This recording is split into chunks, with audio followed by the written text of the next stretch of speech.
काजल अपने पति मोहित से कहती है। मोहित, हमने शादी तो कर ली, लेकिन मुझे डर लग रहा है कहीं तुम्हारी माँ ने मुझे अपनाया नहीं तो क्या होगा। कहीं हमने शादी करके बहुत बड़ी गलती तो नहीं की है ना। काजल, तुम कैसी बात कर रही हो? हम दोनों एक दूसरे से बहुत प्यार करते हैं, इसलिए शादी की है। और शादी करने के बाद उसको गलती कौन कहता है? अब तुम बताओ, मेरी शादी किसी और से हो जाती और मैं प्यार तुमसे करता हूँ तो तुम्हें कैसा लगता? अच्छा लगता क्या? माफ कर पाती मुझे? मोहित खबरदार, कभी तुम सपने में भी ऐसी बात मत करना। मैं तुम्हें किसी और के साथ नहीं देख सकती हूँ। अगर हम दोनों शादी नहीं करते तो मैं मर जाती। पागल, मैं तुमसे शादी नहीं करता तो मैं जिंदा कैसे रह पाता? देखो, माँ के पास ना अब कोई दूसरा रास्ता नहीं है। वो हमारी शादी को ना अपना ही लेगी, या फिर हम कहीं और घर बसा लेंगे। नहीं मोहित, मैं नहीं चाहती तुम्हें तुम्हारी माँ से अलग करना। अच्छा बाबा, ठीक है, अब चुपचाप से ना घर चलो। घर जाने के बाद ना सब कुछ सही हो जाएगा। अरे, माँ को समझाना मेरे बाएं हाथ का खेल है, उनको तो मानना ही पड़ेगा। मोहित काजल को लेकर अपने घर जाता है। मोहित की माँ विनीता वहाँ सब्जी काट रही होती है। मोहित अपनी माँ से कहता है। माँ, ये काजल है, आपकी बहू। हमने शादी कर ली। क्या तूने इस लड़की से शादी कर ली है? तो अब यहाँ क्या करने आया है? तुझे इसे शादी करने से पहले एक भी बार अपनी माँ का ख्याल नहीं आया? अरे, मैंने तुझे पाल पोस कर इतना बड़ा किया है। अरे माँ, मुझे पता है आपको अच्छा नहीं लगा होगा, लेकिन काजल की शादी कहीं और हो रही थी माँ। अगर मैं उसे शादी नहीं करता तो उसकी शादी कहीं और हो जाती और मैं इसके बिना नहीं रह सकता था माँ। अगर माँ आप गुस्सा हो या हमें घर से निकालना चाहती हो तो आप निकाल सकती हो, लेकिन एक बात याद रखना माँ, काजल बहुत अच्छी लड़की है। कितनी अच्छी लड़की है ये तो साफ पता चल रहा है। शादी से पहले ही मेरे बेटे को ऐसे काबू में किया उसने कि मेरे बेटे ने मुझे कुछ भी बताना जरूरी नहीं समझा। लड़की, तुझे शर्म नहीं आई ये सब करते हुए? माँ जी, मुझे पता है आप गुस्सा हैं और आपका गुस्सा कहीं ना कहीं जायज है, लेकिन अगर मैं मोहित से शादी नहीं करती तो मैं खुद को कुछ कर बैठती। मेरे घर वाले मान नहीं रहे थे, वो मेरी शादी किसी और से करवाना चाहते थे। ऐसे में मुझे जो सही लगा मैंने वही किया। सही लगा और कर लिया तो ठीक है ना। अब यहाँ भी रहने की क्या जरूरत है? ना ही मुझे इस लड़की को अपने घर की बहू बनाना है, और अब मेरा बेटा मेरा नहीं रहा, इसका पति बन गया है। नहीं माँ जी, आप मेरी गलती की सजा मोहित को मत दीजिए। मोहित ने जो कुछ भी किया है वो सब मेरे कहने पर किया है। आप चाहे तो मुझे आजमा कर देख लीजिए, मैं आपको कभी निराश नहीं करूँगी, लेकिन हमें इतनी बड़ी सजा मत दीजिए। मोहित आपसे बहुत प्यार करता है। देख रही हो माँ, देख रही हो, काजल भी नहीं चाहती कि मैं कहीं और जाऊँ आपको छोड़कर। इसको भी पता है मैं आपसे कितना प्यार करता हूँ माँ, और ये भी मुझसे प्यार करती है और मैं भी इससे प्यार करता हूँ। तो आप भी थोड़ा कॉम्प्रोमाइज कर लो माँ। देखा माँ, इतनी अच्छी बहू लाया हूँ ना मैं आपके लिए। माँ जी, आप जैसा कहोगी मैं वैसा करूँगी, लेकिन प्लीज हमें घर से मत निकालो। ठीक है, जब ये लड़की बोल रही है कि जैसा मैं कहूँगी वैसा करेगी, तो तुम दोनों रह सकते हो घर में। काजल अब अपनी सास का दिल जीतने में लग जाती है और बहुत मेहनत करती है। इतना कुछ करने के बाद काजल अपनी सास का दिल जीत भी लेती है। विनीता अब काजल को अपना लेती है। कुछ दिनों बाद काजल सीढ़ी से उतर रही होती है कि तभी गिर जाती है। काजल के सर में चोट आ जाती है। मोहित और विनीता दोनों परेशान हो जाते हैं। डॉक्टर पट्टी करके भी चला जाता है और काजल होश में आती है। काजल, काजल तुम ठीक तो हो ना? क्या हुआ तुम्हें? तुम गिर कैसे गई? एक बात बताओ, सीढ़ियों पे चढ़ते समय क्या तुम कथकली करती हो जो गिर गई? अरे यार, तुम्हें कुछ हो जाता तो मेरा क्या होता है, सोचा तुमने? अब मैं ठीक हूँ मोहित, आप इतना परेशान क्यों हो रहे हो? थोड़ी सी तो चोट है, ठीक हूँ। बहू, लेकिन तू अपना ध्यान तो रख सकती है ना। सीढ़ियों पर जब चलना ही नहीं आता तो मत चला कर। माँ जी, आपने पहले खुद ही सीढ़ियों पर तेल गिराया और अब आप बोल रही हो कि मुझे देखकर चलना चाहिए था। देखिए माँ जी, मुझे नहीं पता था कि आपने तेल क्यों गिराया, लेकिन माँ जी आप झूठी चिंता तो मत दिखाओ ना। माँ, आपको शर्म आनी चाहिए। मुझे लगा काजल को अपना लिया आपने, लेकिन आप काजल को गिराना चाहती थी। काजल को तो गिरा दिया माँ आपने, लेकिन आप काजल को गिराने के साथ साथ मेरी नजरों में खुद गिर चुकी हो माँ। मुझे आपसे ये उम्मीद नहीं थी कि मेरी माँ होकर आप ऐसा काम करोगी। काजल अब मोहित और अपनी सास के बीच में दूरियां बनाए रखती है और विनीता को हर समय बस नीचे ही दिखाती रहती थी। ऐसे ही कई दिन निकल जाते हैं। कुछ दिनों बाद विनीता की पड़ोसन विमला घर आती है और विनीता को सुनाने लगती है। विनीता, तू चोर निकलेगी, मुझे पता ही नहीं था। तू उस दिन मेरे घर पर मेरा सोना चुराने आई थी ना। सच में विनीता, हद हो गई। तुझे मैंने अपनी बहन की तरह माना और तूने मेरे साथ ऐसा किया। ये तू क्या बोले जा रही है विमला? मैं और चोरी? तू पागल हो गई है क्या? मुझे चोरी करने की क्या जरूरत है? और मैं कब तेरे घर पर आई, मुझे तो याद ही नहीं। चोर को चोरी करने के बाद कहाँ ही कुछ याद रहता है। मैंने अभी वही अपना खानदानी हार तेरी बहू के गले में देखा है, और उसे जब मैंने पूछा तो उसने बताया तूने उसे हार दिया है। तुझसे ये उम्मीद नहीं थी मुझे। विमला, मेरी बात पर यकीन कर, मैंने सच में चोरी नहीं की है। तू तो मुझे कितने सालों से जानती है ना, तू ये कैसे मान सकती है कि मैंने चोरी की होगी? तुझे मुझ पर विश्वास नहीं है क्या? यही तो गलती कर दी मैंने कि मैंने तुझ पर विश्वास कर लिया। तुझे मैंने बस एक पड़ोसी ही नहीं बल्कि मैंने तुझे एक अपनी बहन की तरह रखा था, लेकिन तूने मेरे विश्वास को ही तोड़ दिया। विमला, मुझे नहीं पता कि मेरी बहू पता नहीं क्यों मुझे बर्बाद करने में लगी है, लेकिन मैं सच कह रही हूँ, ये सब मेरी बहू का ही किया हुआ है। उसने तुझसे झूठ बोला है, मेरे बेटे से भी झूठ बोलकर मुझे दूर कर दिया है। अब तो शर्म कर ले तू, क्यों अपनी भोली भाली बहू पे इल्जाम लगाई जा रही है? तुझे शर्म नहीं आ रही है क्या? अरे उस बेचारे ने तो कुछ किया ही नहीं है, उसका कोई दोष नहीं है। सारी चोरी तूने की है, वो तो बस एक चोर सास की बहू है। तुझे मेरी बात पर यकीन करना है तो कर, वरना तेरी मर्जी है। मैं बस इतना कह रही हूँ कि मैं सच कह रही हूँ। तू अगर मेरी पड़ोसन नहीं होती ना, तो अब तक मैं तुझे पुलिस के हवाले कर चुकी होती। विमला इतना बोलकर चली जाती है। विनीता काफी अकेले हो चुकी थी। अगली शाम मोहित अपने कमरे में होता है तो काजल कुछ कागज लेकर आती है और बोलती है, मोहित, ये कुछ कागजात हैं, इन पर माँ जी के दस्तखत चाहिए। आप माँ जी से बोलकर इन पे दस्तखत ले लीजिए ना। ये कागज कौन से हैं? और इस पे माँ के साइन क्यों चाहिए? वो मैं माँ जी के नाम से एक नया काम शुरू करने की सोच रही थी, इसीलिए देखिए मैं ज्यादा कुछ नहीं बता पाऊंगी क्योंकि टोक लग जाती है ना। अब आप जाइए और चुपचाप माँ जी से इन कागजात पर साइन करवा कर लाइए। सच में काजल, तुम ना बहुत अच्छी हो। अरे माँ ने इतना कुछ किया तुम्हारे साथ, लेकिन तुम माँ को कभी गलत नहीं कहती हो। उनके लिए कितना कुछ कर रही हो तुम। काजल के कहने पर मोहित अपनी माँ से कहकर उन कागजों पर दस्तखत ले लेता है और फिर काजल को दे देता है। अगली शाम मोहित और विनीता दोनों सोफे पर बैठे थे, तभी काजल आती है और सीधा कमरे से मोहित और विनीता के बैग लेकर आती है। काजल, ये क्या है? तुम मेरा और माँ का बैग लेकर आई हो। हम कहीं बाहर जा रहे हैं क्या? हम नहीं, बल्कि तुम दोनों माँ बेटे। ये तुम क्या कह रही हो? हम कहाँ जाएंगे? कैसी बातें कर रही हो तुम? सुनो, ना मैं तुम्हारी पत्नी हूँ और ना ही तुम्हारी माँ की बहू। मैं तो यहाँ अपना बदला लेने आई थी। बदला? कैसा बदला? बड़ी जल्दी भूल गए। याद है प्रीति, तुमने उन लोगों से दहेज के लिए पैसे लिए, सामान लिया और मंडप पर ही प्रीति को छोड़ दिया। याद तो होगा ही ना, वो प्रीति मेरी ही बहन है। मतलब मैं सही थी कि तू यहाँ अपनी सास को बर्बाद करने आई थी? बिल्कुल सही कहा सासू माँ, मैं यहाँ आपको बर्बाद करने ही आई थी। अब अपना बोरिया बिस्तरा उठाओ और निकलो। अपनी बहू के हाथों से ही बर्बाद सास अब अपने बेटे के साथ दर दर की ठोकरें खा रही होती है। राधा को बचपन से ही कुल्फी खाने का बहुत शौक था। वो बड़ी होने के बाद कुल्फी खाना बंद नहीं करती। ऐसे ही एक दिन जब वो कॉलेज से लौट रही थी तो रास्ते में कुल्फी वाले की दुकान पर जाती है, जिससे वो रोज कुल्फी खरीद कर खाती थी। ऐसे ही आज भी वो जाकर कुल्फी वाले से कहती है, कुल्फी वाले भैया, जल्दी से ठंडी ठंडी कुल्फी दे दो। बहुत गर्मी हो रही है तो कुल्फी खाकर तन मन ठंडा हो जाएगा। हाँ राधा, ये लो तुम्हारी ठंडी ठंडी कुल्फी। बस आज खा लो, फिर क्या है ना, कल से ये कुल्फी नहीं मिलेगी तुम्हें। कल से नहीं मिलेगी? मतलब कल से ऐसा क्या हो जाएगा? क्योंकि मैं ये काम बंद करके अपने गांव जा रहा हूँ। वहाँ मेरी बूढ़ी माँ है और गांव की बहुत सारी जमीन है जिसे अब मुझे ही संभालना है, इसलिए मैं यहाँ से जा रहा हूँ। लेकिन भैया, आप अचानक ऐसे कैसे कर सकते हैं? अब मैं कुल्फी कहाँ से खाऊंगी? अरे इनमें कौन सी बड़ी बात है राधा, ये कुल्फी तो तुम अपने घर भी बनाकर खा सकती हो। अच्छा, और वो कैसे? क्या आप मुझे बता सकते हैं?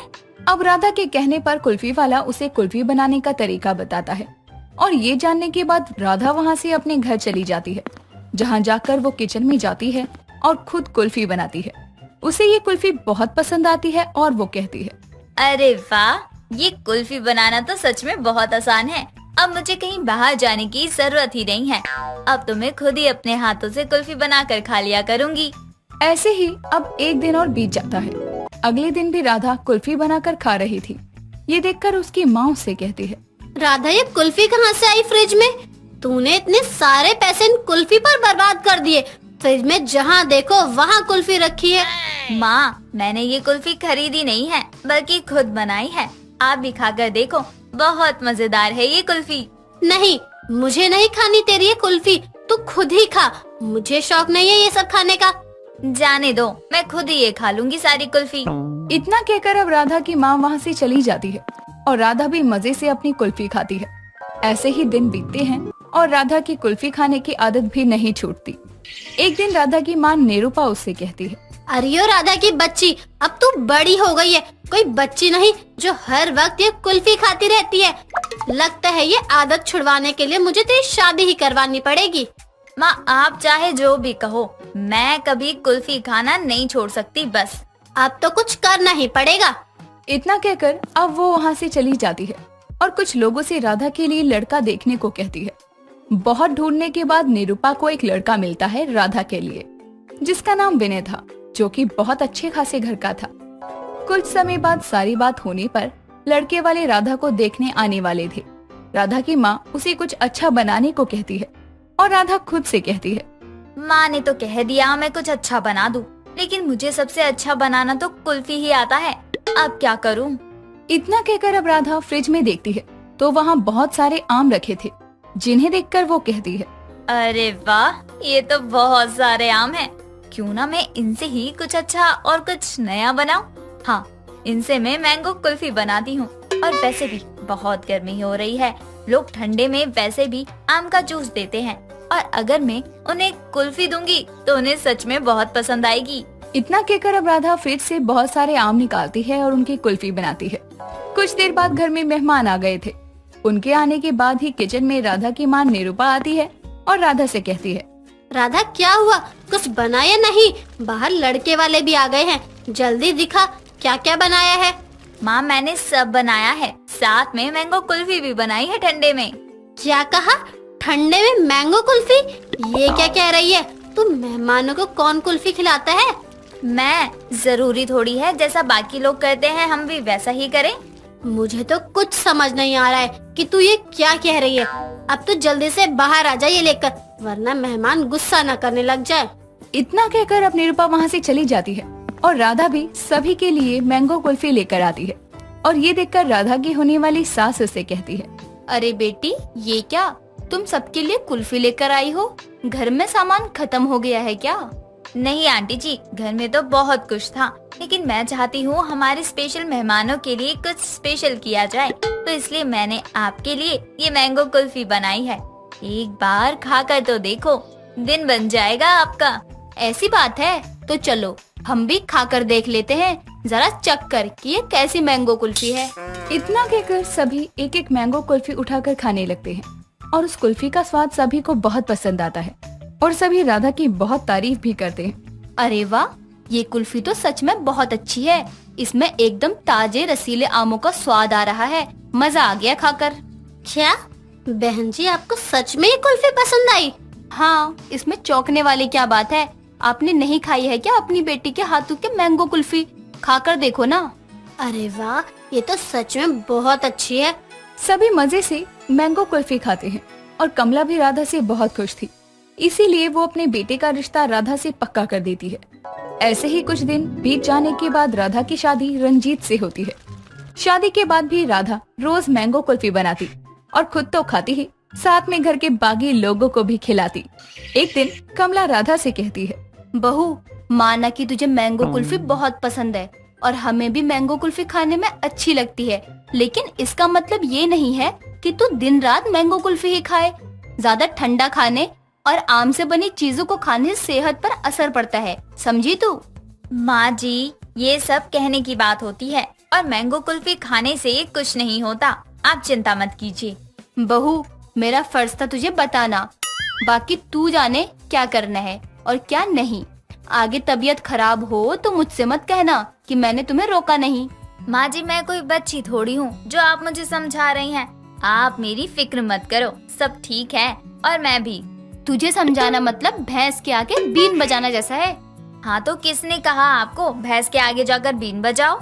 कमला के समझाने पर भी राधा उसकी बात नहीं मानती, इसीलिए कमला वहाँ से गुस्सा होकर चली जाती है और राधा मजे से अपनी मैंगो कुल्फी खाती है। ऐसे ही कुछ दिन और बीत जाते हैं।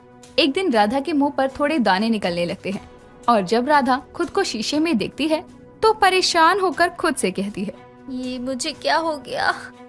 मेरे मुंह में इतने सारे दाने कहाँ से आ गए? एक मिनट, ये मेरी आवाज भी बहुत अजीब हो रही है, जैसे गले में कुछ अटक गया हो। ये सब क्या हो रहा है मेरे साथ मम्मी जी? इतना कहकर वो भागते हुए अपनी सास के कमरे में जाती है और उसका ये चेहरा देखकर कमला कहती है, अरे बहू, ये सब क्या? तेरे चेहरे पर इतने सारे दाने कैसे हो गए? पता नहीं मम्मी जी, अब सोकर उठी तो चेहरे पर ही अजीब से दाने देखे और मेरी आवाज भी नहीं निकल रही ठीक से। बाप रे, लगता है ये सब तेरी मैंगो कुल्फी खाने की वजह से हुआ है। और तू रोज मैंगो वाली कुल्फी खाती है ना, मैंगो ज्यादा खाने से दाने हो जाते हैं और कुल्फी तो ठंडी होती है, तो बस गला भी बैठ गया। अब जा और खा मैंगो कुल्फी। माँ जी, ये आप क्या कह रही है? इस दाने वाले चेहरे के साथ मैं बाहर कैसे जाऊंगी और कैसे इंस्टा पर अपनी सुंदर सुंदर फोटोज अपलोड करूंगी? कुछ करो ना माँ जी। मैं कुछ नहीं करने वाली। मैंने तुझे पहले भी बहुत समझाया था कि हद से ज्यादा मैंगो कुल्फी मत खाया कर, लेकिन तेरी समझ में आता ही कहाँ है। अब ऐसे ही रह। माँ जी, मुझे माफ कर दो, मैंने आपकी बात नहीं मानी, आगे से ऐसा कभी नहीं करूंगी। राधा को अपनी गलती का एहसास हो जाता है और उसको पछतावा करते देखकर उसकी सास कमला उसे डॉक्टर के पास लेकर जाती है। सावित्री की शादी के बाद आज उसके ससुराल में पहला दिन था। सावित्री किचन में खाना बनाते हुए अपनी सास कांता की बात भी सुन रही होती है। कांता टीवी देखते हुए खुद से कहती है, आजकल की लड़कियां ना जाने क्या क्या पहन लेती है। एक हमारा जमाना था जब इतना घूंघट करके रहना पड़ता था। अब कांता टीवी देख ही रही थी कि तभी कांता की पड़ोसन विमला का आना होता है और वो आते ही कांता से कहती है, अरे कांता, ये सब तू क्या देख रही है? ये क्या पहना है इसने? हाय दैया, ये तो बिजली के तार है और थोड़ा भी ये खिसका तो सब कुछ दिख जाना है। अरे इसे तो मैं रोज ही देखती हूँ, कभी ब्लेड से तो कभी फोन से, कुछ भी चिपका देती है ये। राम राम कांता, ये सब बंद कर और बता तेरी नई बहू कैसी है, उसे ही देखने आई हूँ। अरे विमला जैसा नाम है सावित्री, वैसे ही संस्कार है। सुबह आई है, पैर छू कर गई है और घूंघट तो इतना कर रखा है, जो हमारे समय में करते थे उतना कर रखा है। अब कांता अपनी बहू सावित्री को बुलाती है, जिसे देखकर तो विमला का मुंह खुला का खुला रह जाता है और कांता तो सीधे खड़े खड़े ही सोफे पर गिर जाती है। कांता, तेरी सती सावित्री बहू को क्या हुआ? अभी तो तूने कहा था कि ये घूंघट में साड़ी पहनकर पैर छूकर आई है, अब ये क्या है? राम राम। ये सावित्री नहीं हो सकती, घूंघट उठाकर देख। माँ जी, मैं आपकी बहू सावित्री ही हूँ। वो किचन में काम करते हुए मुझे गर्मी लगने लगी तो मुझे अपने घर वाले कपड़े पहनने पड़े। मैंने राम जी से पूछा था, विमला मुझे हॉस्पिटल ले चल और राम को आने दे। उसकी खैर नहीं, मेरी इज्जत मिट्टी में मिला दी इस औरत ने। नाम सती सावित्री और काम उर्फी जावेद वाले। अब विमला पूरे मोहल्ले में हल्ला कर देती है कि कांता की बहू बड़ी मॉडर्न आई है, जिसे देखने के लिए हर कोई इधर से उधर कांता के घर में झांक रहा होता है। अब देर शाम कांता कहीं बाहर से आती है, तभी वो देखती है कि उसकी बहू ने जो भी पहना था उसे देखकर कांता अपने घर का गेट बंद करती है और अपनी बहू से कहती है, हे भगवान, ना जाने मैंने ऐसे कौन से पाप किए थे जो ये सब देखने पड़ रहे हैं। बहू, ये सब क्या है? माँ जी, यही तो मेरा फैशन है। अब आप तो ठहरी गांव की पहले समय की नारी, लेकिन आपके लोग ऐसे साड़ी घूंघट ये सब करना पसंद नहीं करते और मुझे भी ये सब तो बिल्कुल भी पसंद नहीं। और वो जो तूने शादी के लिए सूट में फोटो भेजा था, उसका क्या? अच्छा वो माँ जी, उसके पीछे भी एक राज है, ये देखो। तो ये भी भेजना था ना बहू, ताकि मैं ना कर देती। माँ जी, अब शादी ब्याह में तो झूठ चलता ही है। आपने भी तो कहा था कि आप मुझसे कोई काम नहीं करवाएंगी, बेटी की तरह रखेंगी। ऐसा हुआ क्या? अब कांता कर भी क्या सकती थी। वो ना ही किसी बाहर वाले को घर के अंदर आने देती और ना ही खुद बाहर जाती। एक रोज कांता हॉल में बैठकर टीवी देख रही थी। तभी सावित्री घर से मार्केट के लिए बिना बताए ही निकल जाती है। अब हर कोई सावित्री को देख रहा था।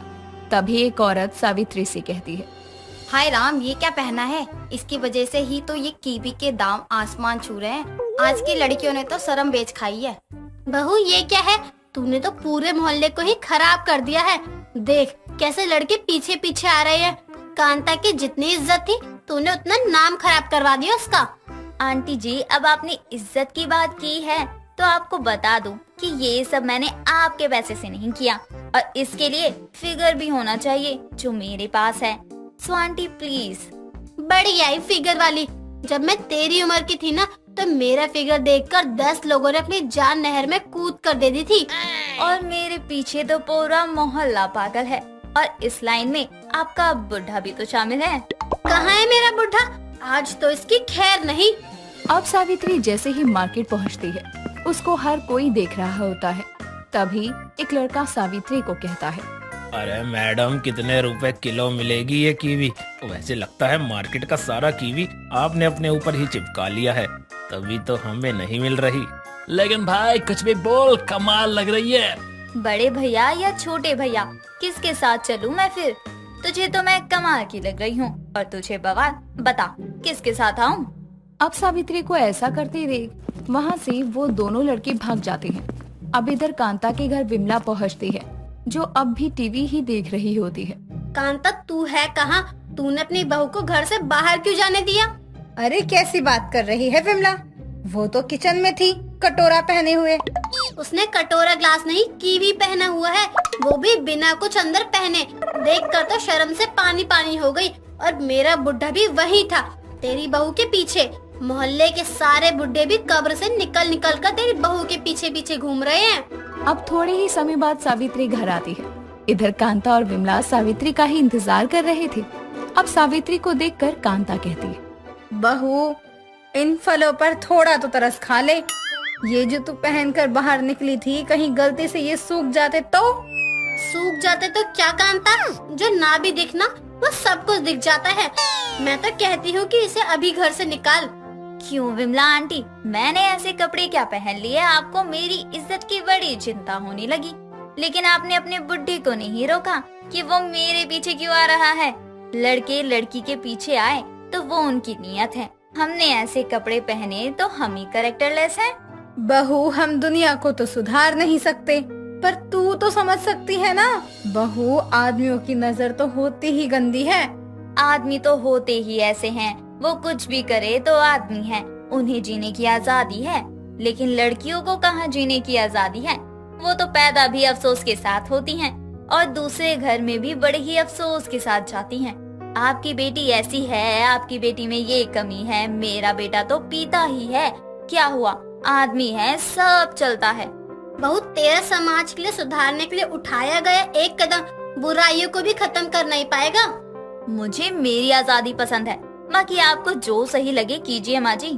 देर शाम सावित्री का पति राम घर आता है और वो अपनी माँ की बातें सुनकर अपनी पत्नी सावित्री से कहता है, मैं अगर तुमसे कहूँगा तुम ये सब क्यों कर रही हो तो तुम कहोगी कि तुम्हें आजादी पसंद है, लेकिन तुम घर में जो पहन सको वो पहनो, पर बाहर कम से कम मेरी और माँ की इज्जत का ख्याल रखा करो। अपने पति राम को गुस्सा ना होते देखकर सावित्री को पछतावा होता है, लेकिन वो कहीं बाहर तो नहीं, लेकिन घर में ही उर्फी जावेद की फ्रीडम को फॉलो करने लगी थी। और अगली सुबह ही सावित्री अपने नए लुक के साथ घर में दिखती है। बहू, तेरे पास कपड़े नहीं है क्या? ये तूने सीने से क्या लगा रखा है? माँ जी, ये मेरा स्कूल अवार्ड है। आज अपना कमरा साफ कर रही थी तो मुझे अपने स्कूल के दिन याद आ गए, तो मैंने सोचा थोड़े से अपनी यादों को ताज़ा कर लूं। बहू झुक मत, ये क्या कर रही है तुम? कहीं ये खुल गया तो दिक्कत हो जाएगी। जाकर बदल ले इसे। माँ जी, आप कहती हैं तो मैं बदल लेती हूँ, लेकिन लड़कियों की फ्रीडम के लिए मैं आवाज जरूर उठा कर रहूंगी। हाँ, क्यों नहीं। लड़कियों के लिए आवाज उठाते उठाते इसने तो मेरी इज्जत ही उछाल दी। कुछ कहा माँ जी आपने? नहीं बहू, जा तू कपड़े बदल ले। दोस्तों, अगर आपको ये कहानी पसंद आई तो इसे लाइक करें, शेयर करें और कमेंट करके बताएं कि कहानी में आपको सबसे अच्छा क्या लगा।